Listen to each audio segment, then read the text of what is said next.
It was originally called An Angel instead. I wrote it in Paris.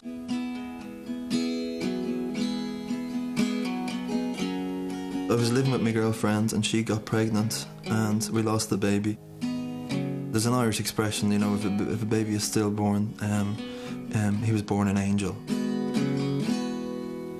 I love an angel instead. If I'm very honest, when we lost the baby, the feeling was a huge sense of relief, you know what I mean? Because I was only a kid having a baby with a girl I didn't really know, and her parents who didn't want me around at all. However, there is a certain loss of your descendants. Suddenly you're very much alone on the earth. So that song came from that emotion.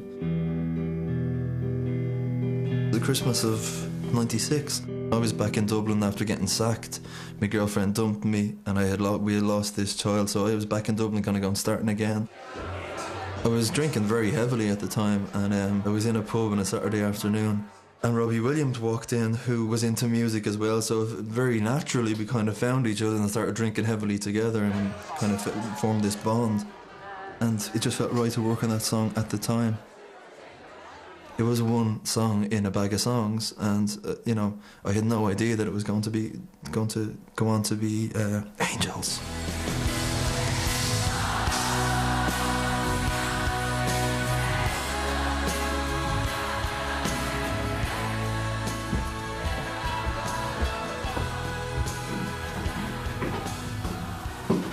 This is the earliest version of Angels, sung by Robbie Williams and myself at 6 a.m. in the morning, very, very drunk.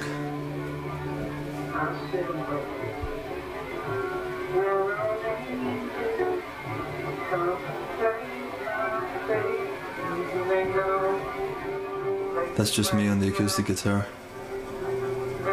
And the bell, Robbie singing.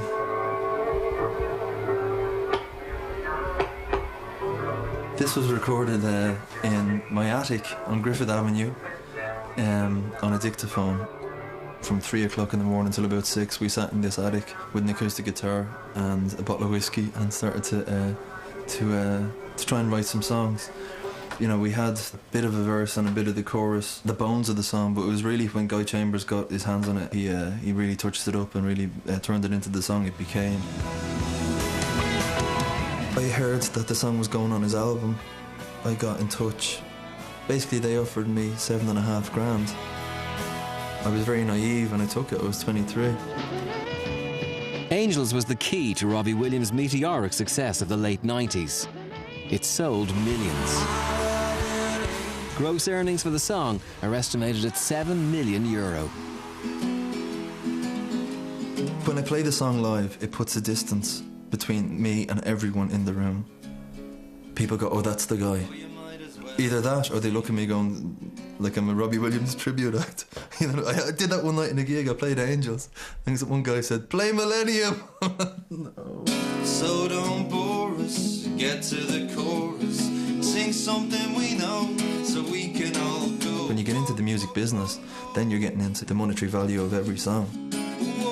Whatever it is, €7 million, communicating to 15 million people is far more important than who wrote the song.